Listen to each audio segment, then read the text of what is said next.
Jadi Jokowi sejak awal saya sudah mencium. Dia memang kepengen 3 kali, 3 periode. Tapi semua gagal semua. Serangan terakhir lewat MK. Ini pun diobok-obok semua. Sama Yusril, sama ketua MK yang pertama siapa semua gitu. Tapi Jimli itu orang yang sangat pintar. Dia ketua yang pertama gitu ya. Pertama. Jadi 4 kali gagal terus upaya Pak Jokowi. Yang pertama itu teman kita yang mengatakan Indonesia akan kacau, akan rusuh kalau bukan Prabowo dan Jokowi yang memerintah tahun 24. Bisikan habis, termasuk oleh Profesor Cipta Lesmana. Saya ini anggota Komisi Konstitusi MPR RS waktu itu ya. Nah bisa, mana bisa gitu ya.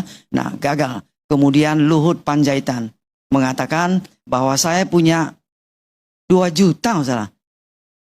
Berapa juta Pak ya? Iya 2 juta dari netizens. Semua mengendaki Jokowi 3 kali. 3 kali. Kandas lagi.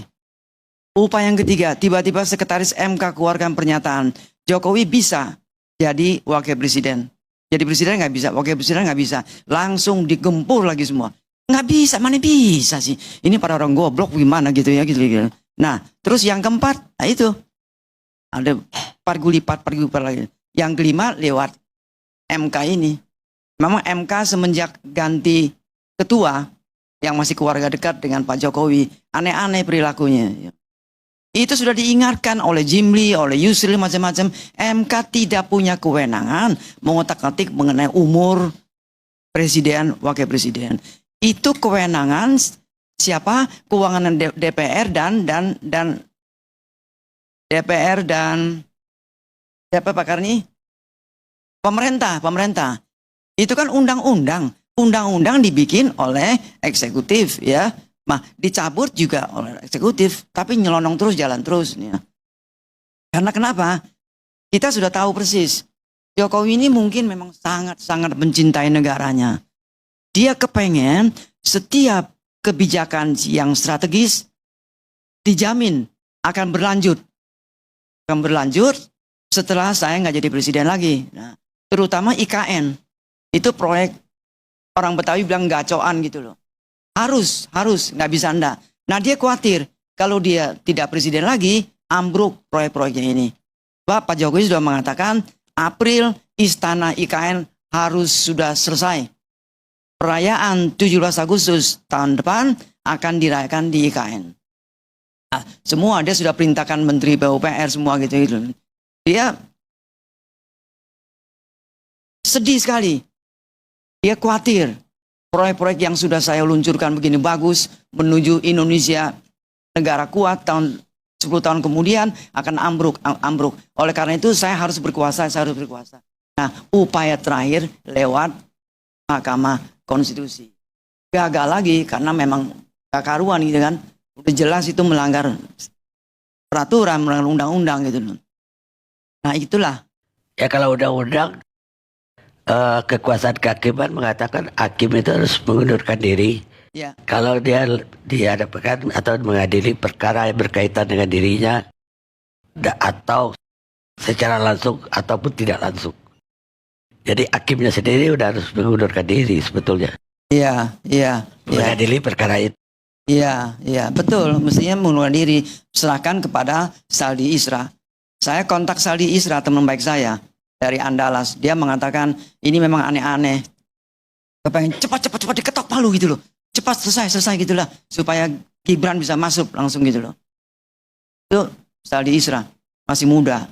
Salah satu anggota MK yang menurut saya sangat progresif. Nah itulah. Dan ya. Kritis, iya. Pinter orang ini, pinter sekali. Saya dulu pernah diundang oleh Universitas Andalas. Ya. Bersama beberapa cendekiawan menilai siapa dosen terbaik di universitas itu. Dan itu dari seluruh fakultas. Ya. Ada kandidat, ada nominasi. Dan itu kita interview semua, termasuk Saldi Isra. Dan dosen terbaik Saldi Isra. Ya, dia terpilih. Jadi memang pintar anaknya. Hebat dia, pintar. Dan masih sampai sekarang masih lurus dia. Belum keracunan politik, kira-kira begitulah. Gitu. Nah, kita merasa beruntung, bersyukur di MK ada sosok yang bernama Saldi Isra ini. Ya. Nah itulah Pak Karni, singkatnya kembali lagi, ya, power tend to corrupt. Ada seorang presiden Pak, dia pergi ke Moskow Pak. Moskow tiba-tiba diperintahkan mau mampir ke apa yang kota besar itu? Saint Petersburg. Iya, Anda lebih kuat nih, ingatannya. Loh, Muda, anak muda. Hah? Ada muda juga. Bapak Presiden ini nggak bisa dibelokkan begini saja. Ini kan mesti ada janji bagaimana nanti siapa yang jemput. Pokoknya turun gitu loh. Nah, itu enaknya kekuasaan. Ya, ada seorang presiden tiba-tiba mau pulang ke Jakarta, mampir ke Singapura.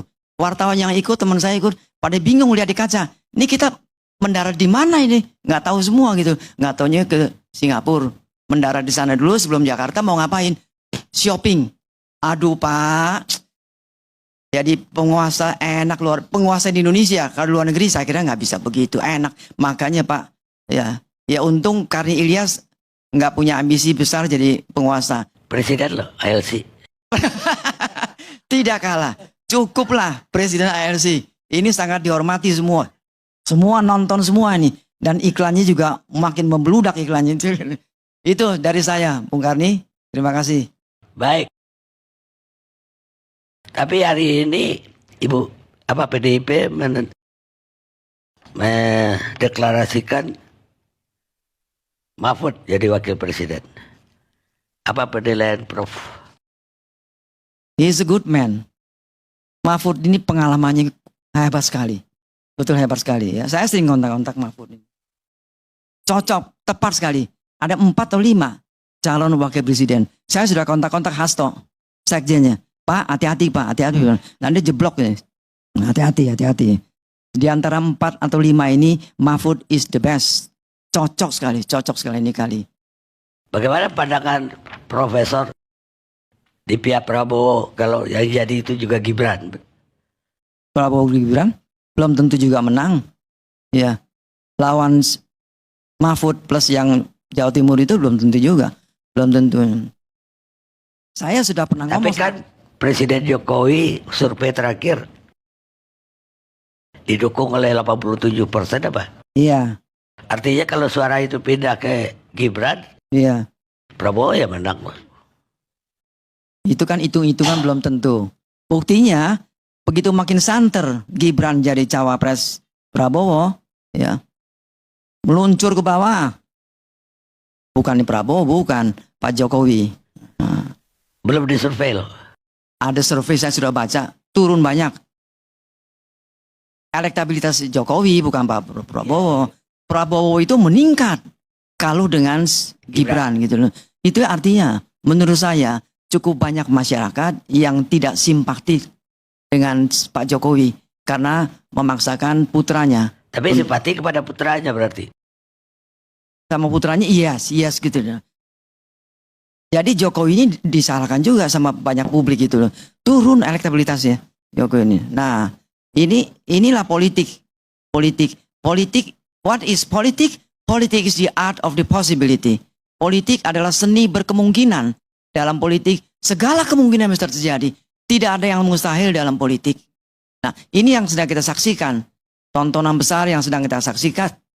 Yang tadi Bung Karni Ilyas itu sudah paparkan secara makro gitu. Itu Bung Karni.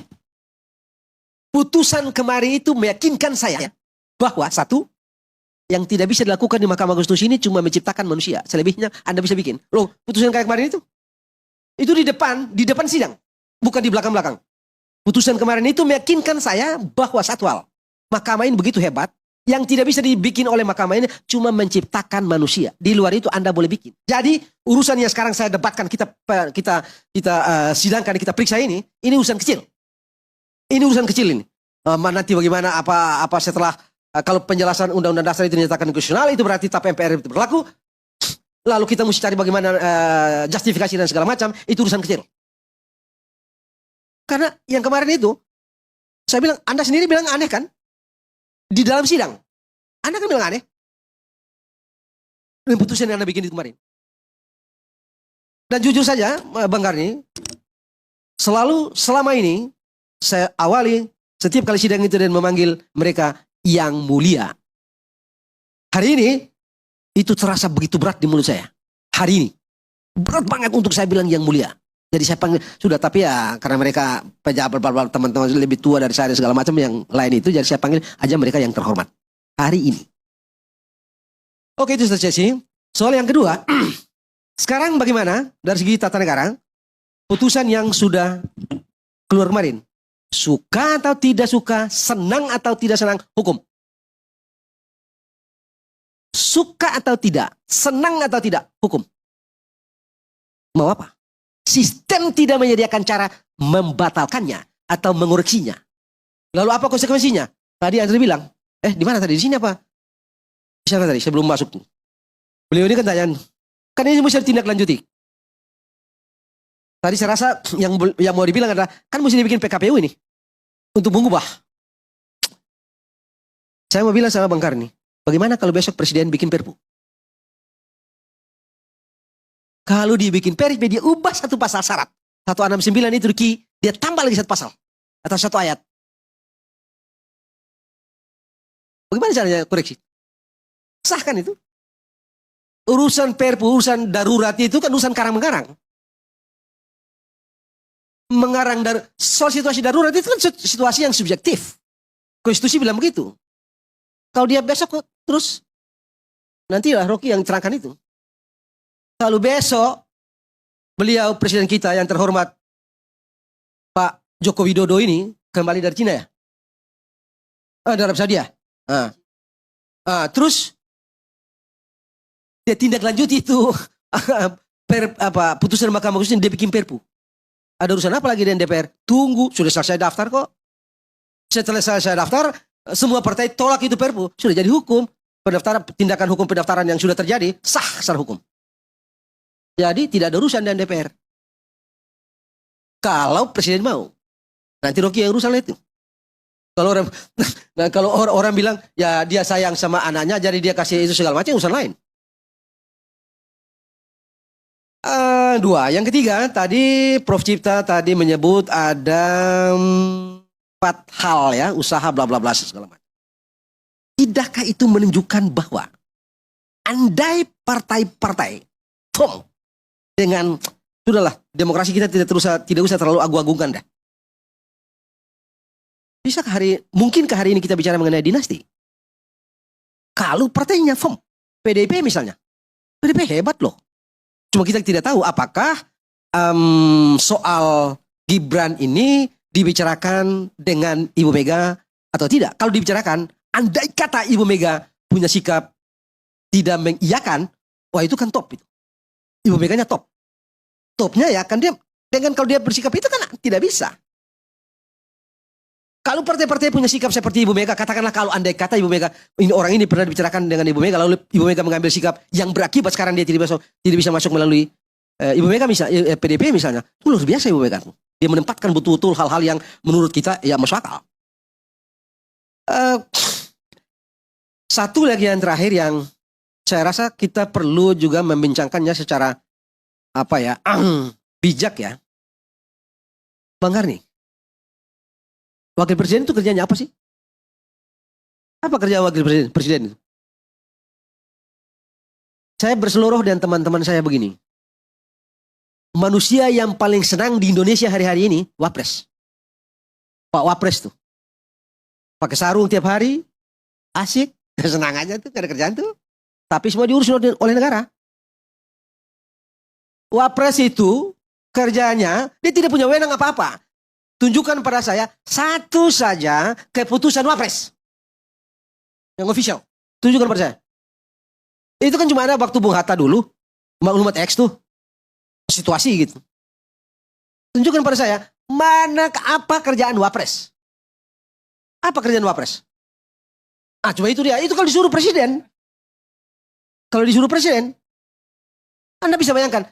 Tadi pagi kalau nggak salah tuh, yang waktu pengumuman capres Pak Ganjar dengan Pak Mahfud itu, saya lihat keluar dari ruangan kecil itu, Pak Ganjar depan, saya ketawa gitu. Wah bagus deh, Pak Mahfud sudah tahu etika protokol presiden dan wapres. Anda lihat kan? Wapres tidak boleh berjalan sejajar dengan presiden. Nggak bisa.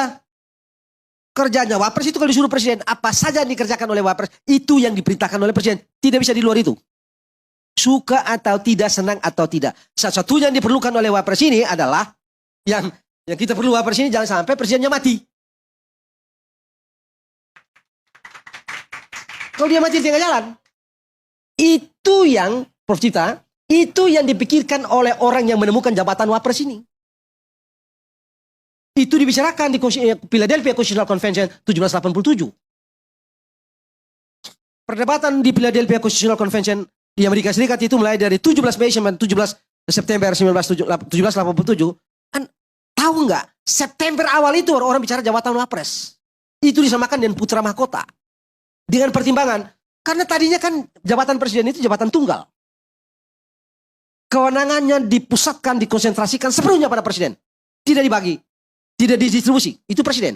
Jabatan tunggal, disamakan dengan Raja George III di Inggris. Nah kalau kita ciptakan, kita ini tidak mau mengulangi praktek kerajaan absolut di Inggris. Kenapa kita ciptakan jabatan itu? Kata Randolph.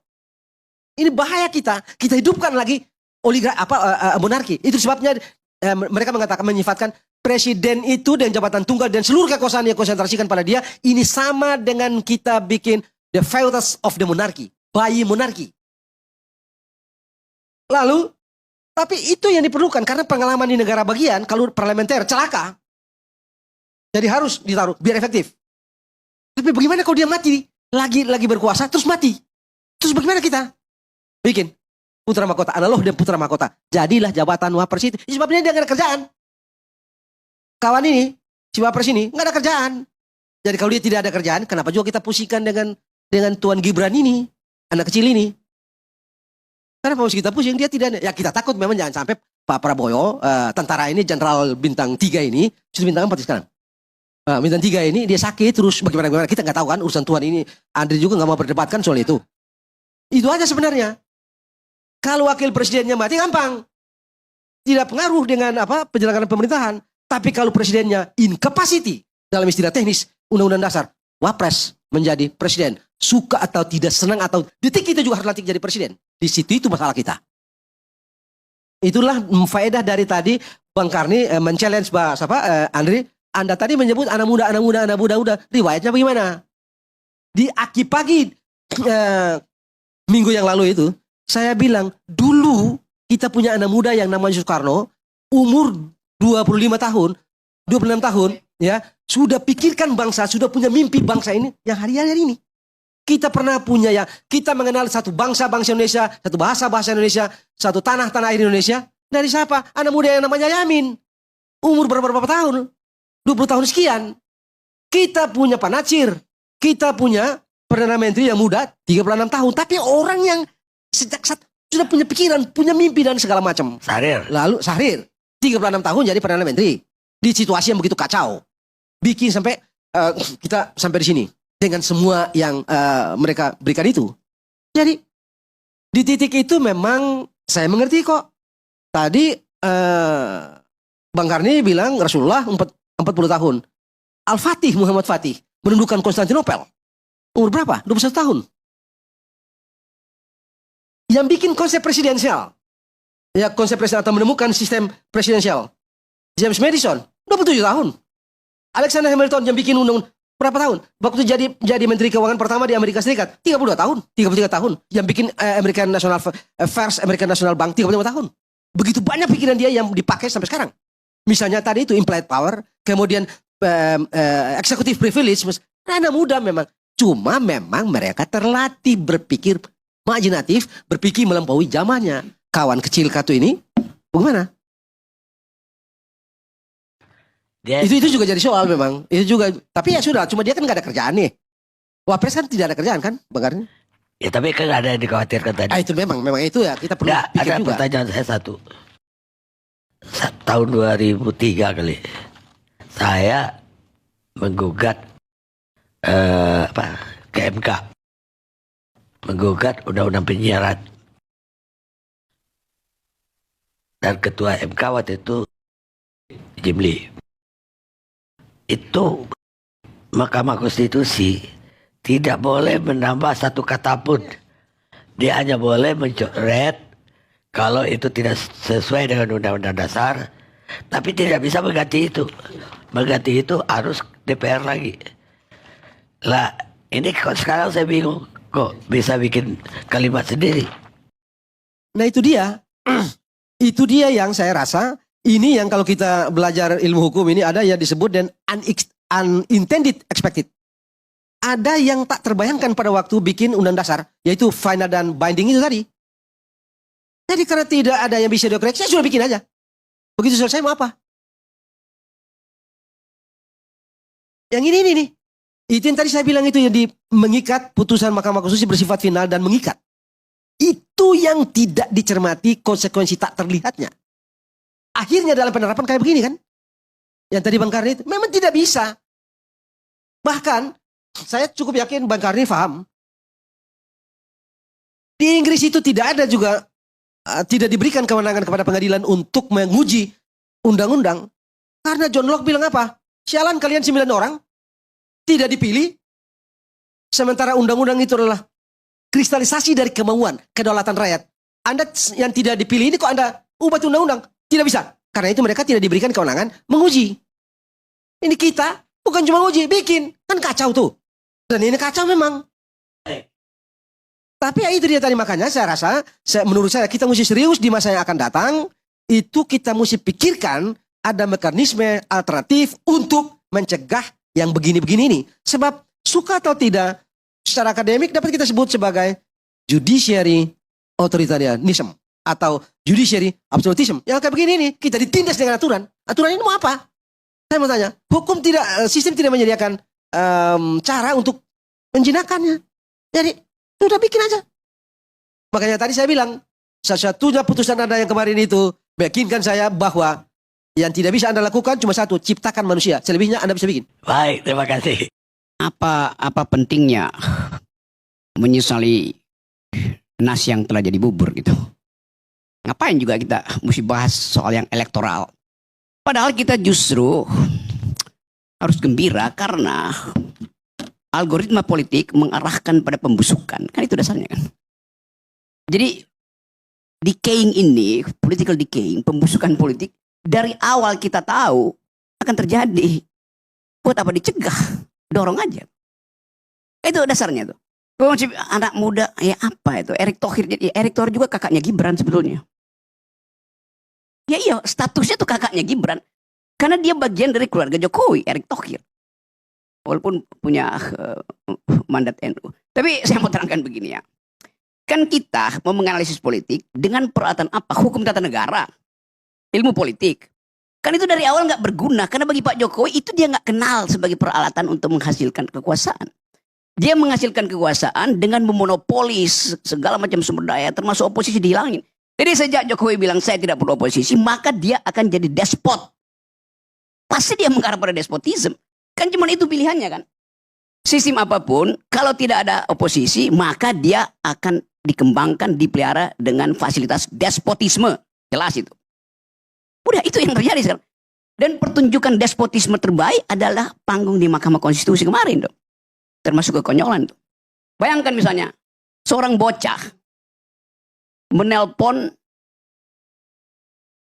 suami dari tantenya untuk meminta kakaknya jadi wakil presiden atas perintah bapaknya. Apa nggak konyol tuh? Kegilaan macam apa? Dibandingkan dengan segala macam peradaban. Mau puyi kayak itu nggak sampai segitu tuh. Jadi cuman di Indonesia urusan keluarga betul-betul menjadi sempurna dengan memanfaatkan jalur hukum itu dalilnya. Coba Anda bayangkan di mana keadaan itu. Yang dari awal kita tahu bahwa Jokowi memanfaatkan fasilitas hukum itu untuk membackup ambisinya. Mulai dari kita pergi pada 0% threshold diabaikan tuh. Omnibus Law diabaikan tuh. Macam-macam diabaikan. Jadi dari awal algoritmanya udah bekerja begitu. Maka mestinya kita berpikir ini akan jadi maksimal. Ngapain kita mau ingatkan lagi supaya berubah dong? Enggak. Justru kita dorong supaya betul-betul membusuk. Itu dasarnya kan. Kan cuma itu dasarnya. Jadi kalau kita periksa misalnya kelakuan Pak Jokowi itu udah masuk pada perbuatan tercela. Yang paling tercela adalah memanfaatkan Mahkamah Konstitusi untuk kepentingan dinasti kemarin itu. Itu perbuatan yang paling tercela. Konsekuensi apa? Ya di impeach. Kan ada fasilitasnya tuh. Sebuah survei misalnya, tercela apa tidak tuh? Yang putusin siapa tuh? MPR, DPR. Iya, tetapi supaya fair, karena Pak Jokowi suka survei, survei aja dulu. Tercela apa tidak? Kemaksiatan politik di Mahkamah Konstitusi kemarin coba. Itu dasar pertama tuh. Jadi sebetulnya dari awal kita mengerti bahwa keadaan ini akan mengarah pada hal yang hari ini terjadi itu. Jadi kita syukuri itu sebagai semacam ya sunatullah itu atau logika peradaban yang akan membawa kita ke situ. Political decay pasti terjadi, ngapain dihambat itu? Dekomposisi politik, moral yang hilang segala macam itu jelas kan? Kan percakapan hari ini cuma soal itu siapa yang dapat ya, itu siapa dengan siapa, kan kita mau tuntun kembali bangsa ini pergi pada square one yang pernah dibicarakan oleh para founding parents kita. Itu yang nggak ada. Setiap malam ada 9,8 juta rakyat Indonesia tidur dalam keadaan kelaparan. Statistiknya bilang begitu. Lalu ngapain kita persoalin kelakuan Jokowi? Udah biarin aja bahwa kelakuan Jokowi itu akan berhadapan dengan mimpi buruk dari 9 juta orang ini yang setiap hari bertambah kan. Jadi jangan cegah. Kita syukuri bahwa akhirnya Mahkamah Konstitusi membusuk. Itu. Jangan kita anggap lagi dia masih bisa perbaiki diri. Korbannya siapa ya? Anak-anak muda ini kan. Termasuk Andre itu korbannya tuh. Karena nggak bisa berpikir jernih lagi dia kan. Memang. Kalau kita ingat, ada pepatah bilang begini. Older men declare war. But it is the youth that must fight and die. Orang tua mendeklarasikan perang. Tapi yang mesti berperang dan mati adalah anak muda tuh. Mati akal. Dalilnya di situ. Salah satu anak muda yang mati namanya Saldi Isra. Yang kita masih berharap puja-puji, ya Saldi hebat. Enggak, dia enggak hebat. Karena dia enggak sadar dia dimanfaatkan oleh sistem itu supaya seolah-olah ada dissenting opinion sehingga bisa diterangkan ini bukan rekayasa loh, ada dissenting opinion. Kan berkali-kali Saldi Isra membuat dissenting opinion. Dia enggak sadar bahwa dia dimanfaatkan untuk sekedar jadi devil's advocate di situ. Apalagi dia ditunjuk oleh presiden ya. Ya itu dasarnya yang saya mau terangkan itu. Ya. Jadi apa poinnya? Saldi Isra mesti berhenti jadi anak muda yang dimanfaatkan oleh Jokowi. Disogok supaya oke, Anda kalau bisa jadi radikal di situ. Ya tapi sistemnya kata Margir tadi memang sistemnya begitu. Supaya terlihat seolah-olah itu tidak didesain, maka mesti ada. Jadi diaturlah nanti 54 ya, nanti 63 ya. Itu aturannya begitu. Nah kalau anak muda kayak Saldi bermutu, dia keluar dari sistem itu. Nyatakan saya berhenti gitu. Bahkan saya mau impeach presiden. Karena terus-terus mengakali saya kan. Ini kan soal hegemoni yang gak disadari itu. Bad psychology yang ditebarkan oleh Pak Jokowi. Demikian juga masyarakat sipil akhirnya percaya bahwa ya udah memang udah begitu keadaannya. Jadi saya mau bahas ini bukan dari segi comparative politik, tapi dari segi political ethics. Dan di ujung setiap keadaan orang akan balik pada moral ethics, pada political ethics itu. Itu dasarnya cuma begitu. Kalau kita bertanya masih, ya kenapa Pak Prabowo yang dari awal udah bersiap-siap ternyata nggak bisa mendaftar lebih dulu? Ya ada alasan teknisnya sini belum pulang. Iya, tetapi publik menganggap bahwa pasti ada dissenting opinion juga di dalam koalisi Prabowo. Pasti Pak SBY juga kasih poin di situ. Pasti Yusuf Issa kasih poin. Pasti Erlangga kasih poin. Kan kita mesti bayangkan itu tuh. Kalau nggak ada peduli tuh. Kalau mau apa namanya mau Julhas masih di Eropa, Jokowi masih di Arab Saudi, kalau bisa dia nyebrang ke Mesir supaya nggak pulang. Itu bukan soal itu tuh. Kalau yang udah final, ya Pak Jokowi, Pak Prabowo akan bilang saya dengan Gibran selesai itu. Siapa yang mau larang tuh? Ngapain mesti berkoalisi? Ya dari awal memang itu keinginannya kan. Tapi kenapa itu tertunda? Karena ada dissenting opinion. Dan dalam politik setiap penundaan di dalamnya ada perencanaan kejahatan. Kan itu dalil itu yang kita mau ucapkan hari ini. Jadi semua yang kita bicara malam ini adalah bukan dalam upaya untuk menganalisa current issues, tapi untuk menguji apakah moral publik masih bisa bercahaya di tengah-tengah kegelapan politik hari ini. Itu intinya kan. Jadi sekali lagi upaya kita untuk menghidupkan kembali demokrasi kemarin dikubur secara sempurna oleh Presiden Jokowi itu. Jadi Mahkamah Konstitusi itu jadi kuburan demokrasi. Apa kita sesal? Jangan kita sesali karena itu yang mesti terjadi itu. Pembusukan mesti terjadi supaya ada yang tumbuh baru tuh. Pohon raksasa mesti tumbang supaya dari akarnya masuk lagi sinar matahari dan dia tumbuh. Itu aja tuh. Jadi tangkaplah ini sebagai satu pesan sejarah yang tiba-tiba datang lebih cepat dari yang kita harapkan. Dan kita bergembira karena keadaan hari ini kita mesti membayangkan suatu perubahan politik bahkan di luar sistem elektoral. Itu mesti kita bayangkan dalam 2-3 hari ini misalnya tuh. Jadi udah saya itu yang saya mau terangkan dan saya gembira bahwa yang saya prediksi dari dulu yaitu pembusukan makin lama makin benar itu. Yang saya prediksi dari dulu bahwa saling amputasi di kalangan elit kalau sih akan terjadi itu. Jadi apakah saya menyesal? Tidak. Justru saya inginkan supaya pembusukan itu dipercepat. Silakan Pak Jokowi pulang dan temui keluargamu. Lalu kita berhadapan dengan dimensi moral. Apakah Pak Jokowi mampu menatap mata Ibu Mega dengan jernih?